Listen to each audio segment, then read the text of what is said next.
networking is your biggest asset. If you're good at networking, it's like they say, network is your net worth, and I think that's true. It's funny because my first job was at McDonald's when I was working part-time as a student. Wow. He would never enter a ring even for an exhibition where he doesn't make at least $20-30 million.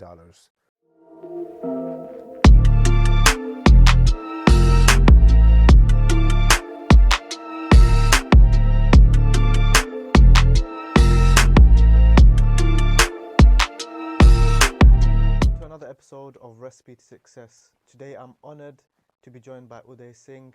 We'll go into that, but before we do, make sure you subscribe, like, all of that good stuff. It helps a lot. We're taking the podcast to a new level this year, London, Dubai, so make sure you look out for that. Uday, thank you so much for gracing me with your presence in London. Thank you. Short trip, but you made it happen. Yes, thank you so much for having me. I mean, I enjoy watching your podcast, and it's an honor to be here this evening. Thank you very much. So, I think a lot of people may know your work and some of the things you've been a part of, but maybe they don't know who you are. So why don't you give us a little bit of a brief introduction of who you are? Look, I do a bunch of stuff, but lately I've been, famous for being a big boxing promoter, and I'm quite happy we achieved great success. We did a big boxing event last year in Dubai with Floyd Mayweather, and there's some exciting stuff in the pipeline for 2023. And also that I'm a serial entrepreneur in the F&B industry. We have top brands like Bagatelle, Opa, etc. in Dubai and internationally, and lots more coming in London too. Other than that, I've had a bunch of businesses. Early I'm invested into FMCG, exports, fashion, and a lot of industries. So for me, I'm a normal person. I'm just kind of your casual, everyday guy doing some big things. Definitely not a normal, everyday guy with that list of portfolio, but amazing intro. And I think now our audience kind of knows, wow, this guy is one to listen to. So let's talk about the boxing first. There's a lot to kind of go through, Yeah. and obviously a lot of great things you've done. How did Global Titans come about? Look, a lot of people ask me that question, and a lot of people ask me, how did you get into Bagatelle? How did you get into the fashion industry? Look, I believe that I'm a people's person. The first thing I want to tell everyone here this is networking is your biggest asset. If you're good at networking, it's like they say, network is your net worth, and I think that's true because the whole Global Titans happened because of my network of friends, people I know. Someone from Canada actually a friend of mine came and saw me, and they were looking at some investments for a boxing event, and I don't know who it was for, and I actually liked what they were doing, and I like boxing personally, and I said, okay, great, let's sit down on it. And basically we started off discussing some food and beverage options for the event where they wanted us to have Bagatelle do the F&B part of it. And I said, what's the event all about? And they said, it's boxing and it's with Floyd Mayweather. And I said, okay, well, I want to be a part of it. And the funny thing is that when we invested a bit of money and took some equity, we found out that we had to put more money because no one else had invested. And slowly I had to take over the whole project and deliver the whole project personally. And we formed Global Titans then. It was given birth. Everything happened really quickly. It was March 1st week, I think, of 2022 when this project came by, and we had to deliver in 6 weeks. And the event was supposed to be in Dubai at the iconic Burj Al Arab Hotel on a helipad. Long story short, we did everything we could. Everyone came to town. Floyd was in town. The event was supposed to take place on May the 13th, I think. And unfortunately, His Royal Highness Sheikh Khalifa passed away. He was the president of UAE, and everything came to... I was in Dubai at that time. It was like 2 days, no music anywhere. It was just silent. Not 2 days, it's a 40 days mourning period. But the first 3 days was like silence. As soon as it happened, silence. And you can imagine the amount of work put in, the broadcasters, the global TV channels we had booked in, and it all came crashing down. And I said, it's like, what happened, But then, well, God bless his soul. I mean, we moved on. People were very supportive. Our partners, our suppliers, agents, everyone was supportive. Floyd was very supportive, and we made it happen last year in November. finally, I think, what date was it? I'm running the date, November the 15th or 17th, 2022. So that's how Global Titans came about, but it was a learning process. Global Titans turned out to be one of the biggest boxing events of 2022. It's like a blessing in disguise, though, for how it started, where it came from, and how it ended was fantastic. We had a full house at the Coca-Cola Arena last year. We had 13,000 people in attendance, lots of pay-per-views around the world. We had the biggest stars, we had Jake Paul, Andrew Tate. Well, I shouldn't be talking about Andrew right now, but a lot of big names attend the event, and it was a big success. Yeah. Yeah, no, amazing. I was actually there as well at that time. I was planning on coming, but then I just got late, and then I just streamed it in the end, pay-per-view. A few days before, I think I told you off camera, a few days before I was in Namos, and literally 20 TMT cars at Namos. Mayweather was in town, and it was a big thing. It was exciting. Obviously, Mayweather, there's a lot of love for him in Dubai, but even the fact that YouTubers and loads of celebrities had come, it was definitely an event that people were looking forward to. So I think when you're getting into this world of boxing, there is a lot of hearsay, a lot of things that people say behind the scenes. Some of it's true, some of it's not true. We've got the man in front of us today, so some things we can clear up. So number one, the Evening Standard, they said Global Titans paid $1 million to Mayweather just to even engage in conversation. How true is that? Do you want me to answer true or false? True or false? You can go into detail if you wish or not. Look, that's not correct. We paid a lot more. Just to have negotiations? No, so to have negotiations, obviously, we were not engaged directly with Floyd. It was with his team. And to be honest, they never took any money up front. They're proper business people. They did check our credibility, whether we had the funds to do so, and we proved who we were. They found out who we were. They did their KYC, and then they engaged with us, yes, but there was no $1 million, so that's false. Okay. And typically, YouTube boxing as a whole, obviously, it's gotten some positivity around it, some negativity. I know I was reading an article where you mentioned that you want to now take it to a next level where it doesn't need to be about the aggression. It can be more about the entertainment. And I think that's at the core of what Global Titans does. So where do you see YouTube boxing going? And do you think it's more of a money grab for a lot of YouTubers, or do you think this is the future of boxing? I cannot say this is the future of boxing, because that puts down a lot of serious, real fighters who actually take boxing very seriously. And I must also say, a prime example for us is Jake Paul. He was a YouTuber boxer, but today everyone's going to take him seriously. He's a professional boxer. He's no longer a YouTuber. So yes, entertainment. YouTuber, why? Is because of the generation that is involved in social media. We get to know about these people, and they thought boxing was a great sport, and everyone challenging each other and creating the hype. I mean, today I just saw Jake Paul talking loud and clear about Tommy Fury. He's going to kill him and break him.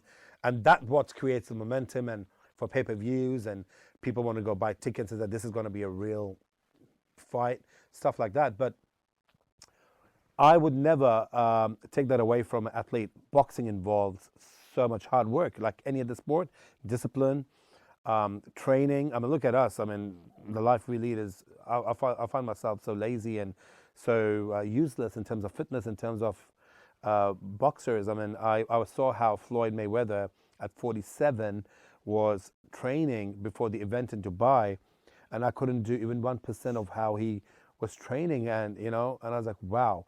So yes, YouTube boxing, they will create a lot of professional boxers.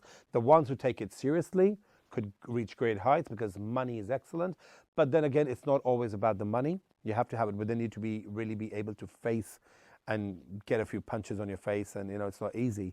It's easier said than done. Once I can feel it, but once you're in that ring, what would one go through? And so for a YouTuber who's just doing it for fun, wouldn't last long. But when you say entertainment, yes, definitely entertainment is a big part of it. However, after doing this event we did last year, I personally believe that a boxing event has got to be a real boxing event. Exhibitions are only for legends. So a Floyd Mayweather doing an exhibition, excellent, because we all want to see him once in a lifetime throwing those punches and his skills, because it's beautiful. But for a younger generation who just want to do it for fun and thinking they want to do an exhibition fight, they're wasting their time. It's like a little phase where they'll get a bit of fame, a bit of money, and that could die off unless they want to try, be professional boxers. And I'm sure there'll be so many new boxers taking birth, because after Global Titans was a success, our HR has been receiving calls and emails and from agents, from boxers from around the world, that people want to box and take this. And there's so much talent, especially in countries where we thought it was always America or England, but there's so much talent in Pakistan, in India, in Central Asia, in Kyrgyzstan, Kazakhstan, and Turkey. And those people are not that fortunate enough to have that platform or the infrastructure to come out there and talk about, being on a great platform, and they want to reach out. And that's what Global Titans always had said and will do, is that we would want to take real talent from places where it's not approachable for this talent to come up, and we want to bring that talent on our platform. And we always did try in the last fight as well. We gave a lot of new people an opportunity, and in the future fights, I'm definitely going to have people come from different countries. We want to push it. We want to promote them. We want to get people, to be able to say, hang on, look, anyone from anywhere could come up. If you have the talent, they could. But then again, it all depends. If where there's a will, there's a way. So if there are serious people out there in the community, if there's someone in Kazakhstan who's a great boxer within their village, I'm sure he'll pop out from somewhere. It's a matter of time, you know what I mean? So, but yeah, I mean, YouTube, again, coming back to your question, the future, yes, it is because of social media, and that is the future. So like, when you then ran that event, Deji and Mayweather, it obviously was a success in the end. Previous to that, I think there was a lot of events that didn't do well. Not obviously Global Titans, but other events that had run. Going into that, did you have any nerves? Like, because it was such a big event, not only for Global Titans, but for the city of Dubai as well. It brought a lot of people to Dubai that maybe would have not normally gone. There was a lot of eyeballs. So when you were going into it, did you feel any pressure, any nerves? 100%. Till the event was not delivered on the day, I never thought that it would happen. I personally believe that this has been an experience. Of course, forget about the experience.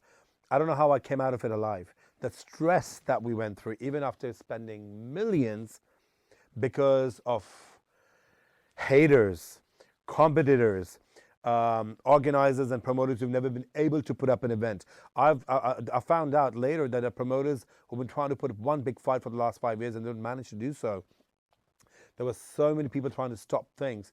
And with boxing, you don't even know what happens last minute. Someone would just chicken out and say, I'm not going on the ring.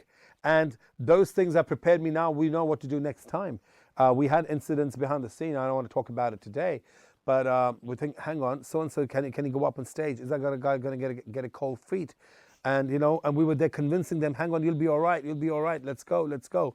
And the pressure was insane. And that made us so much stronger. And at the end, it was all worth it. But yes, I mean, it was sleepless nights. I never thought I'm going to survive. I thought I'm going to have a heart attack. And there were days I'd say, why the hell did we even get into this? And how did we get into this? Why did we do this? Because you had one of the greatest fighters in the world coming to fight for you. And it was bigger than I imagined. When you had BBC, you had ESPN, you had Sky Sports calling you for interviews, asking you questions. I'm like, wow, son was after me. We gave interviews, I gave interviews, and I never realized how big it was till it just was happening. And I think it was just, our team was great. A lot of support from a lot of people as well. I'm not saying that we did it ourselves. It takes a whole village to put up an event like that together. But yeah, coming to the question, it's not easy. And even if when we announce the second one very soon, after Eid or Ramadan, we'll be announcing a second fight. Could be in England and Saudi Arabia, Qatar. We're talking to Qatar as well. We'll be straight into it. The planning is insane. It's a lot of hard work. It's a proper career to be a boxing promoter. And so much money on the line as well. Going back to some of those events that didn't really do well, part of it was maybe fighters didn't get paid, or issues in the background. it was reported that Floyd was paid around 28 million. Again, true or false? Feel free to go into detail. I'm not allowed to say that, who got paid how much, but Floyd said in one of his interviews that he would never enter a ring even for an exhibition where he doesn't make at least 20 to $30 million. So that basically speaks for itself. So now, obviously, it being that Middle East push, I think, you know, the Middle East has become very big for sports. Is that the direction where you're focusing on, is bringing things to the Middle East? 100%. So I must tell you that Middle East, especially Dubai, has always been a hub. Dubai today is one of the hottest tourist destinations in the world. We live in Dubai. That's my home. It's given us everything. And I think to bring that kind of event in Dubai for us was a great achievement. I feel proud. We had a lot of support. But I must tell you, Middle East is a very big, continent, or, you know, Middle East is Middle East, but there are a lot of countries that are very unfortunate there in the Middle East. But talking about the Gulf region, which I say Qatar, they did the FIFA. Saudi Arabia today is putting up the biggest events in the world. Dubai has always been Abu Dhabi. Yes, of course, it's a hot destination. It's safe. There's a lot of support. The infrastructure is fantastic. Great tourist destination. And there's no reason why it should become a sport central. I mean, look at Saudi Arabia. They have the biggest soccer player in the world today playing for them. You have Cristiano Ronaldo there. Look at the fight they're putting up this Sunday with Jake Paul and Tommy Fury. They did Anthony Joshua a few months ago. I think that's one country, Saudi Arabia, to look out for. I was there recently. I'm heading there on Sunday to see the fight. I was there recently, and I cannot tell you the changes I've seen in the last 5 years in Riyadh, the capital, the freedom, and what His Highness Mohammed bin Salman has done for women, especially empowering them. I could see women working in retail, driving cars. It's a different world. And that country is going to be something big. I mean, there's a lot of traction there, a lot of eyeballs there. And wait and watch. I think I'm quite excited to be living in that region and doing a bunch of stuff with Saudi Arabia. Of course, Dubai, again, we might put, because that's home, we have some good relationships there with, production companies, with Coca-Cola Arena. And we decided we should do one event a year there. Now, we cannot produce a new Floyd Mayweather every year, but definitely get some good fighters on and have some real good fights, yeah. And, you know, working with some of those names, Mayweathers, the Jake Pauls, the Tommy Furies, a lot of the things in business, you know, from the outside, they look glamorous. From behind the scenes, sometimes it's hard. What's it like dealing with these kind of names behind the scenes? At the end of the day, we're all humans. Always, I tell a lot of people, tell me, oh my God, you met so-and-so, how was that person? And I said, oh my God, that person met me, you know, and always be confident who you meet. Look, Tommy Fury today, he's a young guy. I personally like Tommy. He's a great guy. I've become a friend of his. I think he's super focused. There's a lot of trolling with Tommy outside the UK. I hope he wins this fight. Jake Paul, done great for himself, becoming a YouTuber. You know, today he's one of the most top personalities, most followed guy in the world by young people. At the end of the day, everyone's a human being. At the end of the day, everyone's there to do the best they can in their fields. I'm doing what I can. You're doing what you can. You're doing a great job here. I mean, interviewing some top personalities. And I'm going to take an impression of you and tell 10 other people and send them here. So I don't think I've worked with anyone who's nasty. I think everyone's extremely helpful, supportive. Floyd Mayweather, I mean, great guy. Ask him for anything, he was very helpful. He tried to make our life much easier. I don't think we had an experience with anyone who made our life miserable and said, oh my God. I've done a lot of work, my wife has in the past, with Bollywood actors and a lot of celebrities. Everyone's good. So I think it becomes a norm then when you meet people who are celebrities every day and thinking, hang on, it's just you and me now. You are a celebrity, of course. You've achieved that because you've excelled in your field and you've got a great name for yourself. But they're all humans at the end of the day, and they understand that things can go wrong. The promoters might need some support, and they all sort of are very. Look at Floyd. I mean, when the fight got cancelled because of the unfortunate incident of His Highness passing away, he could have clearly said, look, I'm not coming back. I came to Dubai. I've done my bit. I've been paid. I'm not coming back till I get. But he came back. He understood he didn't deliver a proper fight what he had to for Global Titans, and he was not a pain at all and very supportive. Did all the promotional videos, and everyone in that case who came for that fight was excellent. So at the end of the day, you meet people every day. You get used to meeting big and small people, and I personally believe that respect above everything, and that's what I've learned. Even a janitor for me is very important. Even a back of house production guy is the most important person for me there, and so is a celebrity. So you treat people equally, give respect, take respect. Yeah. Yeah, and that's amazing. And I guess that's a testament to Global Titans and yourself, because a lot of the time, these things start from the top. If it's coming from the top, then it's going to trickle down, and people are going to share those values. I want to move away a little bit from Global Titans. Obviously, that's been publicly why you've been quite known recently, but you said at the beginning of the podcast, serial entrepreneur, such a great list of businesses, things that you're part of. Where does that all stem from? Like, where was your start in business? So I grew up in Australia and then New Zealand, and it's a country of beautiful. Wow, it's a beautiful country. And I studied hospitality, hotel management, and I loved that field because it's funny because my first job was in McDonald's when I was working part-time as a student. Wow. And I wanted to get into IT because everyone at that time in the 90s and early 2000s wanted to get into the IT, thinking that was the smartest thing to do. And I was like, you know what? I got a part-time job when I was in university and working McDonald's. I thought, hang on, this is really easy. You get to meet people. And that's when I realized that how much I loved meeting with people. And that's how it grew. That's how I thought I wanted to study hospitality and learn how to make food, but never wanted to be a chef. So I enjoyed meeting people, and front of house was great. So I took a degree in hotel management from Sydney, Australia. And I went to New Zealand from there, and I love New Zealand as a country. And I stayed on in New Zealand, where I worked for a few years in hospitality in top hotel chains. But I was always an entrepreneur mind. In my early 20s, I got opportunities to meeting people through my network there as a young person to supply some goods from New Zealand to China, milk powder and stuff like that. And I said I could do that, and I started doing that. And from there, the businesses grew, and I invested in cafes and restaurants in New Zealand, and that made me a lot of money. And how Dubai happened then that was a really cool story for Dubai there, because it shows how networking, and this is Emirates Airlines launched in Dubai. And when I would go travel to Asia for holidays or India, back home, I thought, okay, let me try this new airline because the advertisement was so great. What year was this roughly? Because this must have is been early Dubai. 2005, 2006. I must be in my early 20s then.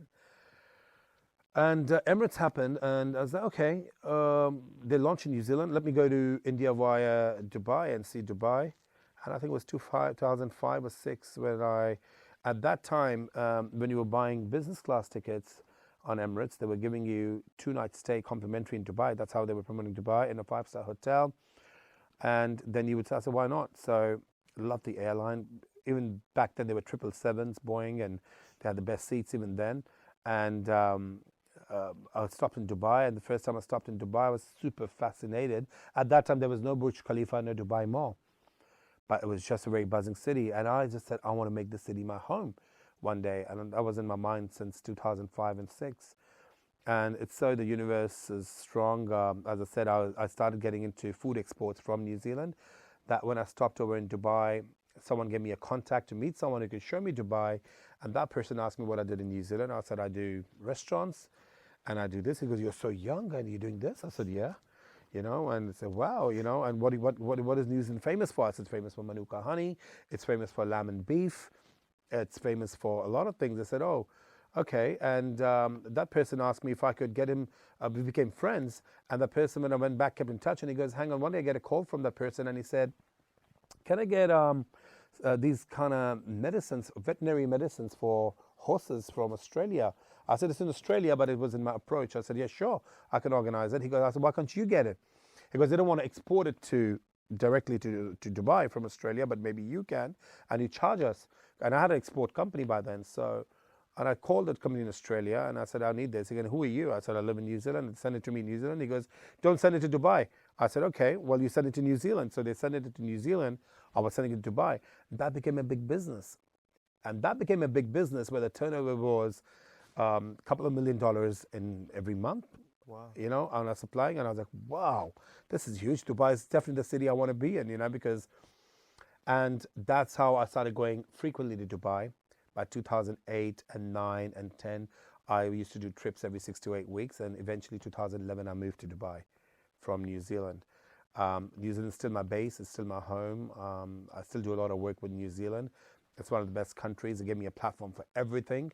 My biggest USP to settle in Dubai and meet the coolest people in Dubai was that I'm from New Zealand, because they all love Manuka honey. And that's how my life has just taken shape from studying in Sydney, Australia, in school. I was in Melbourne in high school, moved to Sydney for my university, working in McDonald's. That got me into hospitality. Hospitality got me into food and beverage products, then getting into food exports with my Chinese friends who couldn't speak English. That's how they started, can you order this for us? And they said, our English is really bad, help us. And I said, okay. And from there to opening my own restaurant in New Zealand, and from there to coming to Dubai. It was a story, because it's all a story. And when I came to Dubai, I found out that a lot of work I was doing for the horses was for the royal family. So from there, definitely, how it grew in Dubai. And Dubai, now today, I have restaurants there. I have investments, international investments in IT and F&B. I told you about the brands we have. And then becoming a boxing promoter, and then invested into beauty and fashion. It just doesn't stop. And for everyone, I think life's a journey. But I personally believe that you have to be open-minded. And I always tell everyone, it's not always luck. You have to take the effort to be at the right place at the right time. Try your best. If you know that event is happening today, and you really want to be there because that's your passion, and you're not invited, try anything to be there, because that might be your turning point in life. You might meet someone there, and you say, hang on, And I never left an opportunity. I would go even for a book launch, because I wanted to meet cool people. So, okay. And, it's tiring. PR is extremely tiring, to make friends, to meet new people. And I do it 7 days a week. I still do it. I land tomorrow night in Dubai, 8 p.m. At 9:30, I have a dinner in Dubai. And the day after, I'm going to Saudi Arabia. So it's nonstop. And I think it's only about an individual, how much you want to grow. For me, it's not money anymore. For me, it's not lifestyle, because it is what it is. I've accepted that, God has been very kind. I have a beautiful life. I'm not complaining. There's days I get really tired and I cancel out. But that's the life I chose. I can't complain, I think I live a great life, and I'm not complaining about going out 7 days. But again, it's on an individual. Some people find peace in going in the mountains and meditating. Good for them. It's where you find a purpose. I think I have a purpose in future. I know what I want to do, how I can make a change in this world as well. And I don't want to stop right now. I don't think I want to stop at all at the moment, because I haven't achieved what I want to achieve to be able to achieve my purpose. I love that. Very inspirational, and Thank you. super interesting story. For me, I think, through my journey in business as well, like, I've learned that, there is always a trade-off, there's always a sacrifice. And people from the outside, a lot of the time, they might see a wealthy individual and, they think, I wish I had that lifestyle, I wish I lived what he lives. But in reality, they have no idea the stress, the pressure, the responsibility that you have on your shoulders every single day. And you mentioned, that you don't switch off. It's 24/7, dinner straight after the flight.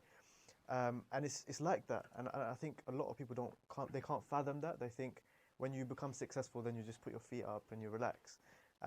But I've realized it's just a sacrifice that you have to accept. So does it get tiring? Because obviously you said the money doesn't motivate you anymore. It's more the purpose. But still, it's a very, very difficult lifestyle. So what keeps you going day to day? Exactly. So for those people, when I was young as well, and maybe you think that way right now, I used to say as well, oh, hang on, I'm 22 now, because I started making a lot of money when I was 23, 24 years old, like lots of money in exports and all. And I never knew how to spend that kind of money, being in New Zealand especially. If I was in Dubai, I would have known how to spend that money. Easy. Because I learned a lot of life in Dubai. I learned a lot of brands in Dubai. I learned a lot of people, what the cultures, the countries in Dubai. New Zealand's far off. It's a beautiful country where you can just live a great lifestyle, but there's a lot more in the world than, you know. I used to say, oh, that's it. So about 30, I'm at that many millions now. I want to make 200 million. I want to retire. At 35, then I say, oh, I didn't make that 200 million at 30. So, okay, 35, I want to make 500 million and retire. Well, hang on. At 40, I want to make 500 million and retire, but there is nothing called retirement. That's the thing that keeps me going. The day you retire is the day you actually die. People who think that chilling on the beach and being on a super yacht is cool, or being on a holiday all year round, there's no purpose. You get bored. For me, a holiday as well is a working holiday. I do not like holidays where I don't book a Zoom call every day. In fact, I do more work on a holiday because that keeps me motivated, because I just can't put my feet up and just soak the sun all day. It's not in me. But everyone's different. Maybe there are people who actually work really hard Monday to Friday, 45 hours a week, and want that 4 weeks off where they really tend to switch the phone off. That's not for me. My wife keeps on complaining, okay, we're going on a holiday. I need 2 days your phone is off, and I try to keep it off for 2 days. Well, the phone's never off, but not respond to emails. So the why is that there is no stopping, because I personally believe that I'm wasting time. And I still have energy. I'm still young. And people say, oh, I'm now turning 40. I'm getting old. And, oh, at 45, you're late to have kids. I'm not 45. I'm just saying, oh, at 35, you have to be married. That's all bullshit. I'm sorry using this word bullshit, because it is bullshit. It's your time versus God's time. I believe in God. Always believe that if God wants to bless you, if you have a destiny where you have to be big, even though you achieve success when you're 60, God will sustain you, give you the energy to enjoy that even at till 80. You could be successful at 70, and there's no harm in being successful at 72. Just keep on going. I think I feel sad for people who lose motivation, who give up thinking that they don't have, and I think I blame them. The other thing I learned in life much later, don't expect anyone to help you. I'm so sorry. You came to this world by yourself. Your parents did what they could to educate you, to bring you up. There are lesser fortunate kids in this world today who are orphans, who are born in poverty. And look at them. We're born in very good families. Our parents did everything for us to raise us. You're by yourself. Help yourself. Work hard. Work smart. So if you're expecting that, you get a lot of young people especially get upset, oh, my friend didn't help me, he could have done that. No, he could have, but why expect? The day you start expecting is the day you start working really hard to achieve it yourself. And believe me, you feel so much lighter when you don't owe that to anyone else, because again, I'm not saying that I haven't had support. You definitely have to have a support system in life, because if you don't have that, you cannot move alone. My family has always been there till today. My wife is my greatest supporter. My friends, my business partners are my supporters too. I'm into partnerships and all the businesses. I can't do it alone. I've always wanted to take a whole team with me, and I grow with people. But I stop expecting help, because if I think I can do it myself, do it yourself. Yes, there are people you can call up, hey, can you introduce me to so-and-so? Very good friends, and they do it. It's give and take kind of thing.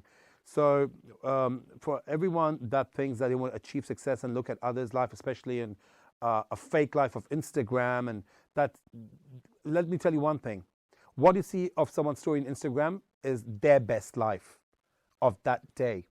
And you don't know what they're going through as well. So don't get carried away, because that is not reality.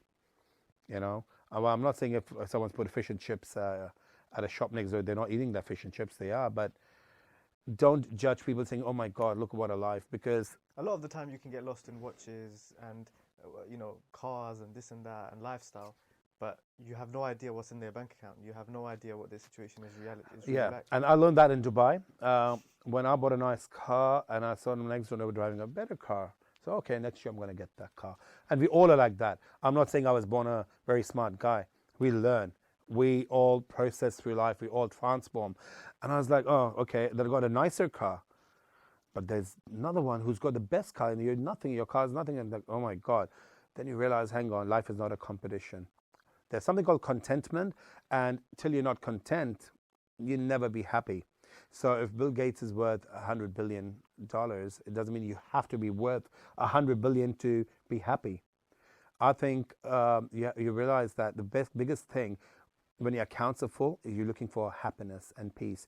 Now, your accounts are so full and you've got all the materialistic happiness in the world. You've got the best cars, house, lifestyle, watches, but you have an unhappy home, an unhappy wife, or sick children, or sick parents. That's worth nothing. So life is never going to be 100% for anyone. And I can say that today, whether we talk the biggest celebrities, you, me, we all have our issues in our families, in our homes, in our personal lives. So it's never going to be 100%. That's why I think I pray a lot. I believe in the universe. I believe in good karma. So into the universe. And another thing a lot of people ask me all the time is, how did you do? Oh, you're so lucky. I give this advice to everyone.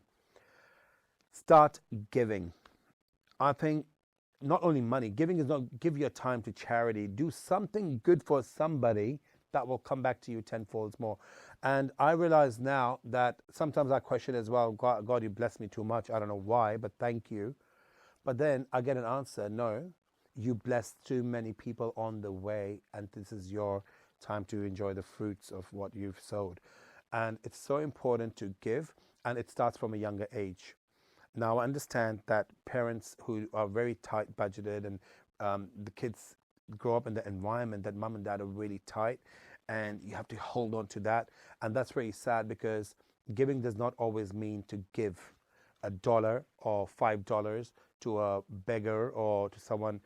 Giving could be giving 10 hours a week in a church, or a month or a year in a church, or working or helping in the hospital, or being a cleaner for someone, or doing something for elderly people. You know, that is giving your time. That's charity. There's so many non-profitable organizations looking for volunteers.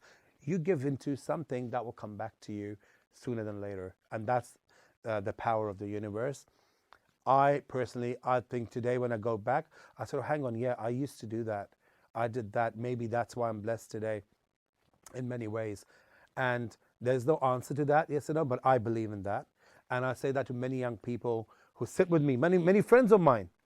And I asked them, I said, listen, I don't feel bad, but do you ever do charity?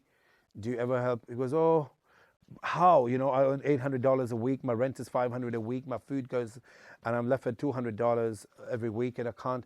I said, okay, from the $200, start giving $10 to a church or to organize, or to your neighbor who cannot afford.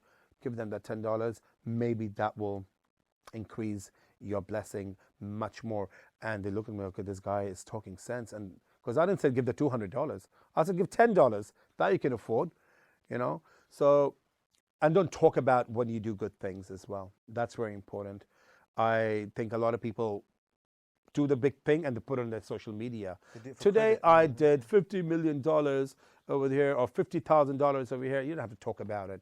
You've killed your blessing right there. I was having this conversation with someone the other day that, you know, a lot of these charity events, you go to the charity events, you know, you auction for things, and, you know, they say, oh, you know, raise your hands if you want to give. And it's an amazing thing because it does encourage more people in the room to donate. But it becomes more about, you know, I'm the big dog. You know, I can donate this, I can donate this, that. As opposed to, you know, they could easily, after the event, say to the charity people, you know, yeah, here's my donation. But no, they want that recognition. So sometimes it's not always for the right reasons. It is not. And then again, each one to themselves. They will get, they'll get their blessings according to their intentions. And I would always say, when you do any sort of help or charity, I call it, do it anonymously. Don't say about it, because the universe is watching you. If you believe in God, someone's watching you, and you'll get your reward for it. And don't expect a reward, because life will just happen. Life is happening to us now today as well. I just got a slight health scare 2 months ago when I think I was not feeling too well. I've been a very fit person, well, a bit overweight, but fit. What's going on? And I did my blood test and all things were fine. It was just a lot of anxiety, a lot of pressure. And then I just said, you know what? If something happens to me today, what's it all worth it? I mean, you know what? Health is so important. Being happy is so important. And only those who have achieved something in life can relate to that.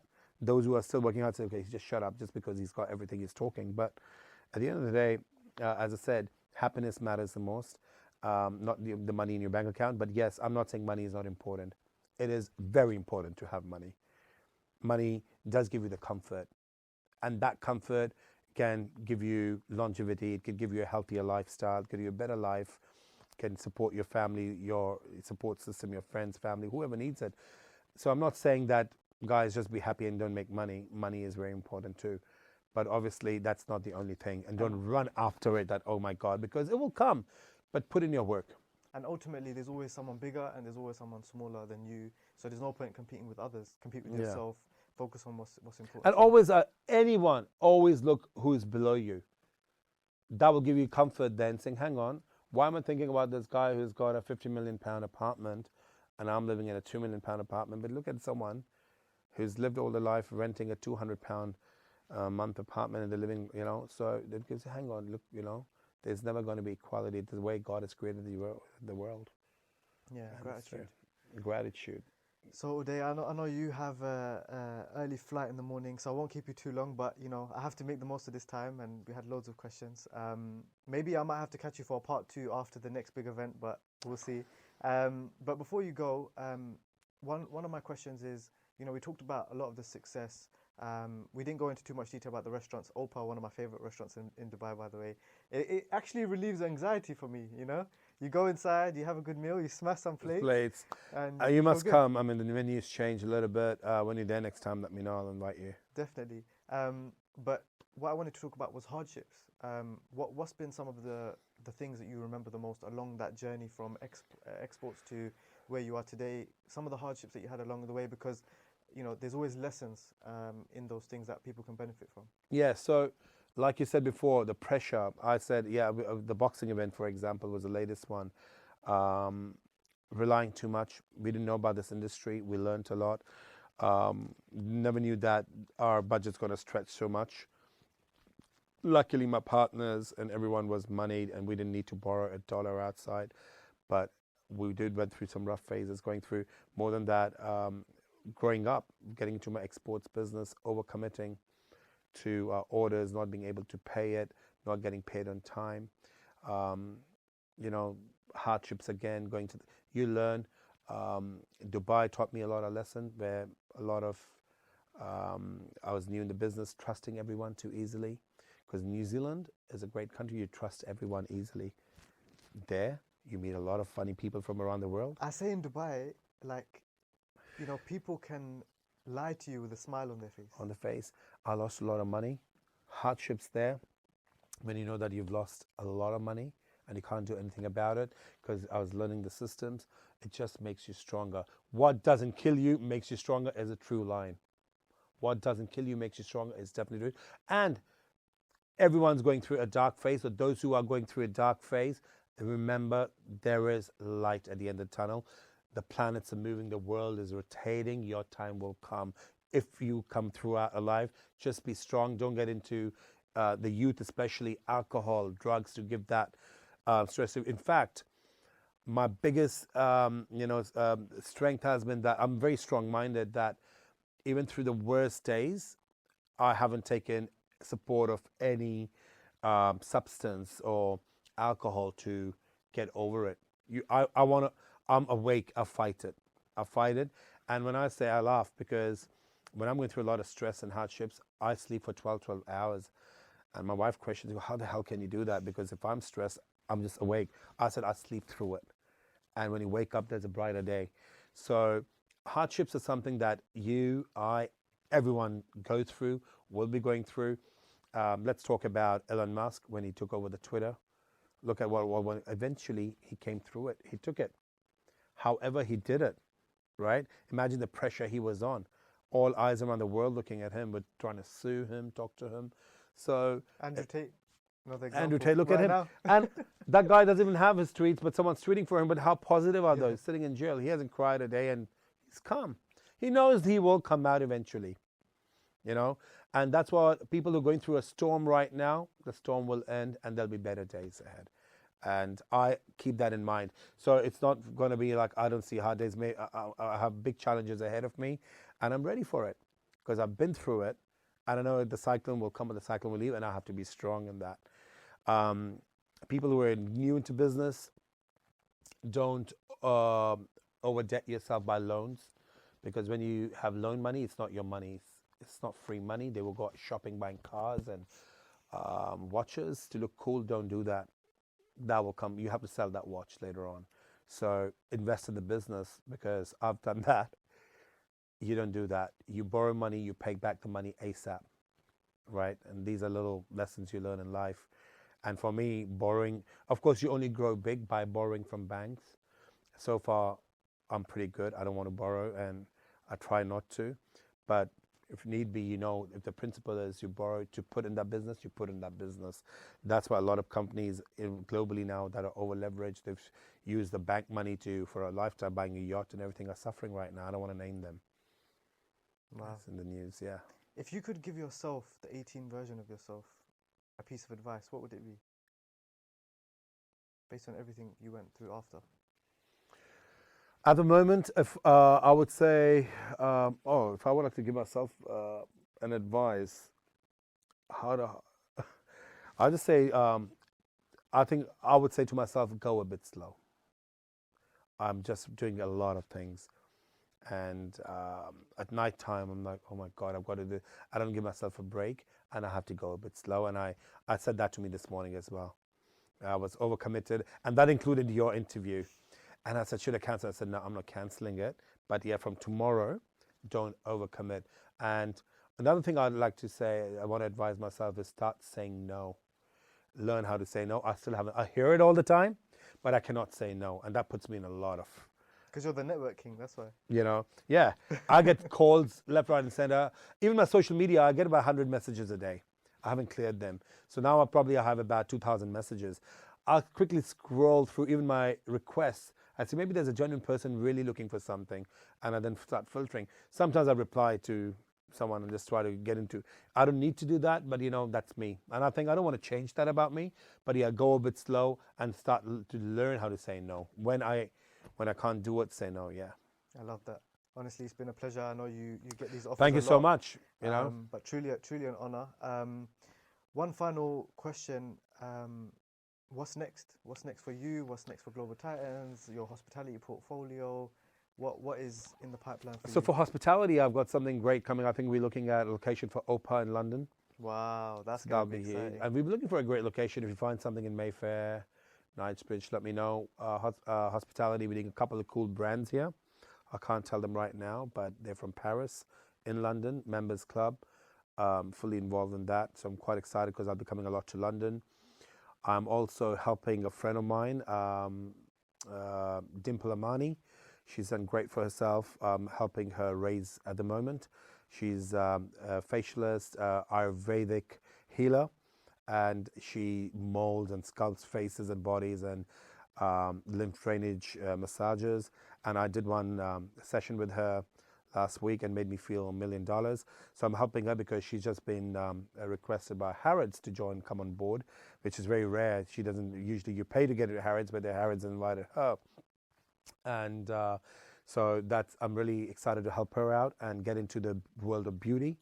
I've always enjoyed looking nice, spending a lot of money on cosmetics, perfumes, and I think Ayurveda is the way to actually look beautiful inside and outside. So bunch of stuff happening for me this year, and it's just a beginning, so I'm glad I've got into it now.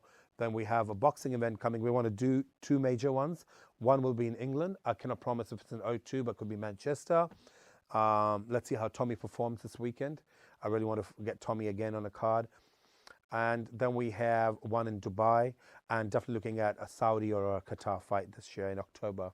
So that fills my whole calendar up, with restaurants opening, fight nights, with beauty business, invested into fashion. I think that's enough. Enough, more than enough on the plate, yeah. How do you compare the Dubai and London culinary scene, by the way? I always, Dubai has got everything from around the world, extremely high class. So small crazy pizza in Knightsbridge here would be a 5-star in Dubai, because Dubai people like grand things. It's just the way Dubai has become.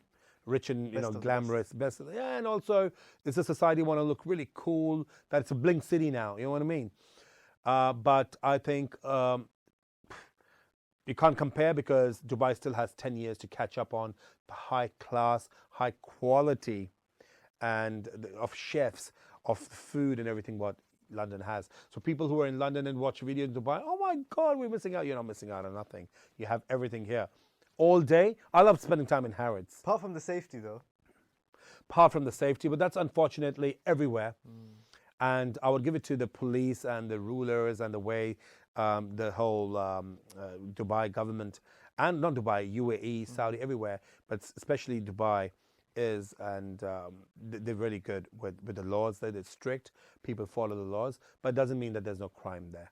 There is crime everywhere. Where there's people, there will be crime. But look at the size of your country. You have 70 million people here. United States, oh, there's a gunshot, but there's 400 million people. Of course, there's going to be gunshots. So don't be scared, Everywhere there's going to be crime. So safety, and the safety in UK or Europe was not today. It's been like that for the last 30 years. Since we've grown up, we've been seeing, oh my God, don't wear watches and don't, because there is good people and bad people and needy people everywhere. You just have to be smart and adapt to the local thing, I'm not going to wear a big fat watch in London anymore. I don't want to. I don't want to wear an Apple Watch because I'll just get a punch thrown at me for no reason for an Apple Watch. You know what I mean? That's why I just about get away with Apple Watch. When I'm in Dubai, it's different. I can be free. But yeah. So yes, I have to give it to Dubai because we feel free to wear. I said the government's done a great job, and we feel very protected as residents and citizens. Women are safe at night, but and a great city to live in. But culinary. But you do like business here. I love London. I find even the weather, though it's bad, it's raining. I love the rain because we don't get that in that, But like I always said, the grass is always green on the other side. Once I start living here, I'm going to miss Dubai. So that's why I live a very intercontinental lifestyle. I'm traveling all the time. For me, I cannot be in one city for more than 2 weeks. I start feeling like what the hell's going on, and I run away somewhere. And that's my life. It's become like that. But I think Dubai is a great city to call home, to raise kids, for families, safe. And again, London. I mean, I'd love to spend 6 months here in London too if I could. Wow, yeah, 100%. Pleasure. I know you're obviously a very hard man to get hold of, but I'm sure a lot of the listeners and viewers would love to, see what's happening with your day-to-day. Where's the best place that they can follow you to kind of see what's happening? My Instagram stories, but again, pre-COVID, I used to put out a lot of Instagram stories for my fans. I have more than 80,000 now, which is great. Thank you to everyone who follows me. But when I saw what was the world, what it was going through, a lot of less fortunate people, I would say, not unfortunate, and an amount of people asking for help, for money, for food, I thought it was very unfair to promote my blingy, great lifestyle. And then I had to filter it to a close friend group. And I post there sometimes, but I think Instagram is my best, and some tweets all the time, but I get abused all the time on Twitter by my boxing opponents, promoters for no reason. But so I don't reply much on Twitter because you have to be really politically correct when you say anything on Twitter. So I use Instagram as my main social media tool. OUDAYSINGH, Uday Singh. Follow me and I'll say hi to you. We'll put that in the description as well. One final question. I know I said that before, but literally, one final one. Where you're going, like the journey that you've obviously built, and it's taken a long time for you to get here. You've gone through the hardship and everything. Hopefully YouTube will be here 10, 20 years from now. If you could be remembered for one thing, what would it be? That your kids could remember you for as well? I don't think I'm not a unicorn. I'm not born with something really special that you don't have. And I think I just want to be remembered as a man who actually wants everyone to believe and dream. It's important to dream and achieve it, that you can. And that I made some sort of difference to this planet. I mean, we're here as tourists. This is not a home. We have to go. Everyone has to go one day. And I want to be remembered as a person who made some sort of difference in someone's life. I'm not here to change the world. Thank you very much for people who talk big. That I'm here to change the world. It's not me. God is here to change the world. I can do my bit. You do your bit. But I'm definitely here to change some lives. And even if I touched a few lives in my life and made some lives, I'll be more than happy with that. I love that. Thank you so much. Honestly, pleasure. Thanks, Humza. Great seeing you, and I'll see you in Dubai. Definitely. Thank you all for watching. I hope you enjoyed that one. Make sure you subscribe, like, comment.